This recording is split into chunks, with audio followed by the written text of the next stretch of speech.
राम नाम है अपरंपार, राम नाम से बेड़ा पार। राम का जो कर ले सुमिरन, हो जाए उसका उद्धार। बोलो राम राम राम राम राम राम राम, बोलो राम बोलो राम बोलो राम, सुबह शाम। नमस्कार, जय श्री राम। आपका एक बार फिर स्वागत है मेरे चैनल मिस्टिक सनातनी में। आज हम बात करेंगे राम नाम की महिमा की। अगर देखा जाए तो राम नाम की इतनी महिमा है कि उसका गुणगान करना मुझ जैसे साधारण मनुष्य के वश की बात ही नहीं है। भगवान श्री राम के नाम की महिमा गोस्वामी तुलसीदास जी ने रामचरितमानस में 9 दोहों और 51 पंक्तियों में सुनाई है। भगवान श्री राम के नाम की महिमा तो इतनी है कि स्वयं कालों के महाकाल भगवान शिव भी हमेशा ध्यानरत रहते हुए श्री राम का नाम लेते रहते हैं। भगवान शिव एवं श्री राम दोनों परस्पर एक दूसरे के प्रति इष्ट देव का भाव रखते हैं।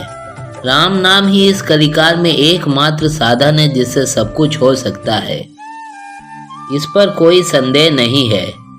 उदाहरण के तौर पर अगर किसी बड़े ऑफिस में या विभाग में आप अपना कोई भी काम सिद्ध करवाना चाहते हैं तो किसी बड़े पद पर आसीन अफसर के पास जाते हैं।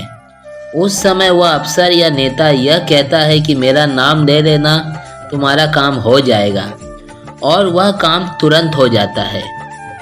अगर एक साधारण मनुष्य का नाम लेने से आपका कार्य सिद्ध हो सकता है तो जरा यह सोचिए कि प्रभु श्री राम का नाम लेने से ऐसा कौन सा कार्य है जो सिद्ध नहीं हो सकता। भगवान राम का नाम इतना उदार है कि वह किसी को भी कुछ भी मनचाहा देने के लिए उसके पात्रता अथवा अपात्रता का विचार नहीं करता, उसे प्रदान कर देता है। शास्त्रों में दान की महिमा का बखान करते हुए यह बताया गया है कि सबको पात्रता या अपात्रता का विचार करके ही दान देना चाहिए। कहा गया है कि अगर कोई भी दान लेने का अधिकारी है तो उसे ही दान देना चाहिए, हर किसी को दान देना नहीं चाहिए। परंतु राम का नाम एक ऐसा साधन है जिसको कोई भी ले सकता है, भले ही वह एक अच्छा इंसान हो या दुष्ट व्यक्ति। एक दुष्ट व्यक्ति भी अगर कभी अपने जीवन काल में भगवान श्री राम का नाम ले लेता है तो भी उसे उस एक बार लिए हुए नाम का फल मिलता है और वह अच्छे गति को प्राप्त करता है।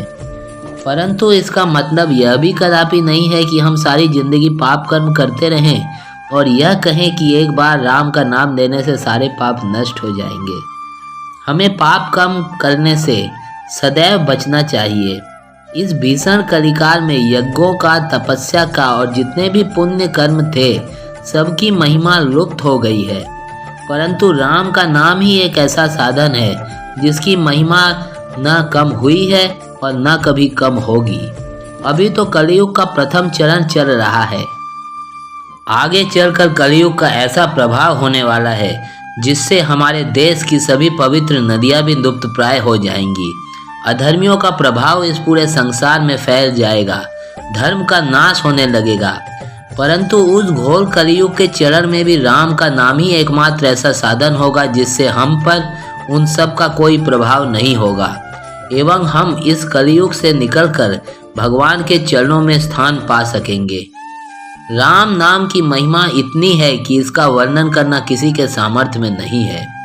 इसलिए दोस्तों, अपने नित्य कर्म करते हुए, अपने कर्तव्यों का पालन करते हुए अधिक से अधिक राम का नाम लेते रहिए और औरों को भी राम नाम लेने की प्रेरणा देते रहिए।